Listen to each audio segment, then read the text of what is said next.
Good morning, Mario, and good morning, Switch fans. We basically just had a mini direct, and I cannot believe how many new game announcements we've got to go through for Nintendo Switch. This is crazy, and you're gonna love it. So what's going on, everybody? It's Zach from SwitchForce. I know you, you know me, and if you don't, you must be new here, so welcome aboard. We'll get to know each other soon enough. Make sure to hit that like button if you enjoyed the show, and let me know which game you're most excited for in the comments down below. It's gonna be tough, because we're talking Fall Guys, Rabbids, and so much more, so let's roll into it. Nintendo, I feel like I'm raining gold, baby. We begin with one that I think some people thought would appear yesterday.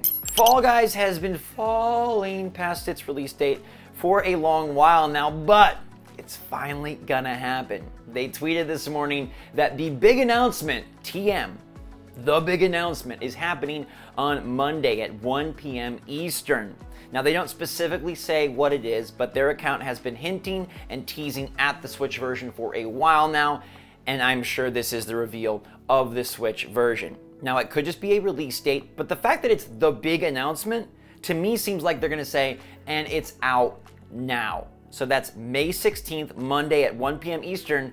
I think you could be playing Fall Guys on your Nintendo Switch in just a couple of days. Maybe they'll say like, oh, it's out next week or it's out June 1st. But the fact that they're hyping this up so much tells me it's more than just a release date. I think they're going to really amp up the intensity and drop this one after all our waiting. Okay, how about something brand new? All right, the fine folks over at Remedy announced that Alan Wake Remastered is coming to Switch natively. That is not a cloud version like Control. That is a native copy on the eShop this fall. Now, they did not give a set release date, and they do say it will be digital only, but it's native, it's not cloud, and that is the biggest victory. All right, Alan Wake is a phenomenal game. I absolutely adored this title when it first released, and the remastered version makes it all remastered. It's a great game to have on Switch, and if you've ever dabbled in Control, the two are pretty heavily related. Some may say Control's the better game, but Alan Wake has a really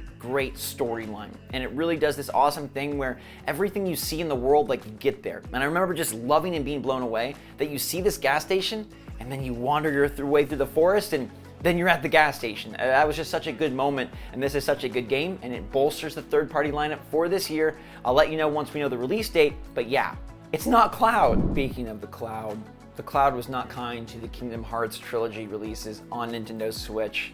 They didn't work very well, but thankfully they have issued an update today that allows players for Kingdom Hearts 3 to pick between graphics and performance mode. So hopefully it can run a bit better, and I don't know if we're close enough to recommend it, but if this does work well, hey, at least it'll make these games far more playable and far more palatable, whereas previously it was like, yeah, this was a huge mistake and you really goofed it up. Goofy. Next up, Ubisoft gets in on the action, announcing a new game coming to our Switches this June. That's in like 1 month, and yet here we go. The Rabbids are running to our screens. Not the Mario plus Rabbids though, just the Rabbids. Okay, Rabbids Adventure Party is coming to Nintendo Switch sometime between now and the end of June, and this is like a party game with the Rabbids, more in the style of what the Rabbids used to do in their original releases back on, say, something like the Wii. Alright, this game actually appeared as a Chinese exclusive, Rabbids Party of Legends, because the game is based on the Journey to the West story. It came out in 2019 and featured a collection of minigames, mostly using Joy-Con, and it is a party type title. It's hard to know how this one is just because of its very limited release, but we now have something new, and if you're bummed that it's not Mario plus Rabbids, well, they did provide an update on Mario plus Rabbids Sparks of Hope and said that that game is still on track and still should release in 2022, I hope. Seems like everything is getting delayed. Today, Starfield and Redfall got pushed to 2023, and man, I'm just trusting you, Nintendo. I'm hoping that you can hold court. We already lost Breath of the Wild 2. I don't want to lose more games.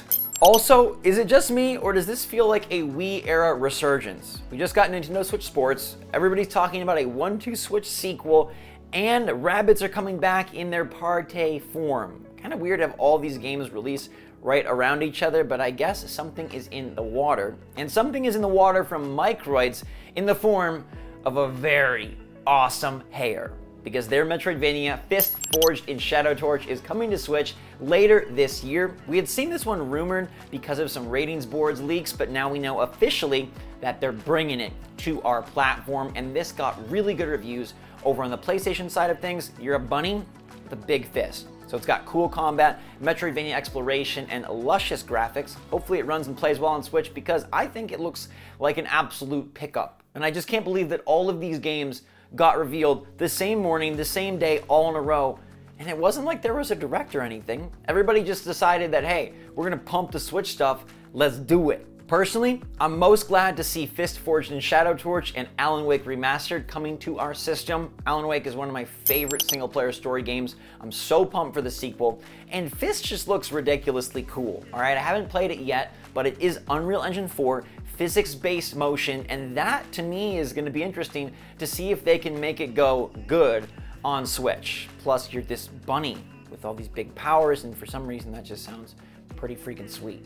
I will say Fall Guys is a nice pickup as well, and if that does release next Monday, as we anticipate, man, that makes this whole indie world thing seem kind of better, because then you can group Fall Guys in and be like, whoa, they released Soundfall, they released Mini Motorways, they released a Card Shark demo, and Fall Guys.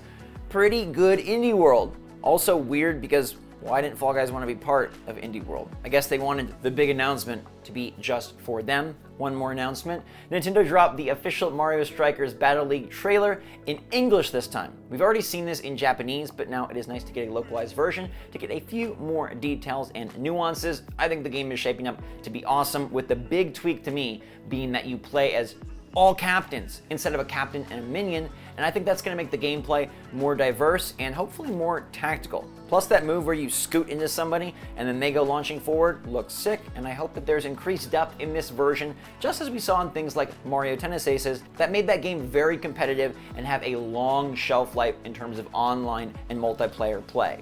So which game are you most interested in? Let me know in the comments down below. A bunch of them to pick from. Also a poll where you had two options to pick from. I asked after the Indie World because it just seemed like kind of emotions were running all over the place. I made a big video on how Nintendo can fix them, because despite having fun, I still think the show is kind of broken, and there are some significant things they can do that would be easy to implement and would make a major difference. Anyways, I asked after today, are you done with Nintendo Indie Worlds? And 62% of you sadly said yeah, they always disappoint and you're kind of over it. Now 38% said no, they're still pretty cool, which is decently close to a 50-50 split. And I gotta go with the latter category because I still enjoy them. I still would absolutely rather have them than not have them.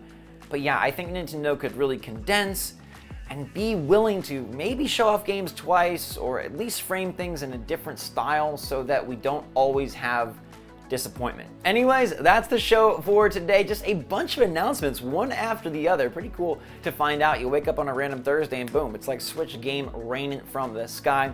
Thanks so much for watching, everybody. I hope you're all having a fantastic, wonderful, lovely day out there. Make sure you're staying safe, staying healthy, staying happy, staying positive. Thanks for always supporting me. I support you. And until next time, SwitchForce out.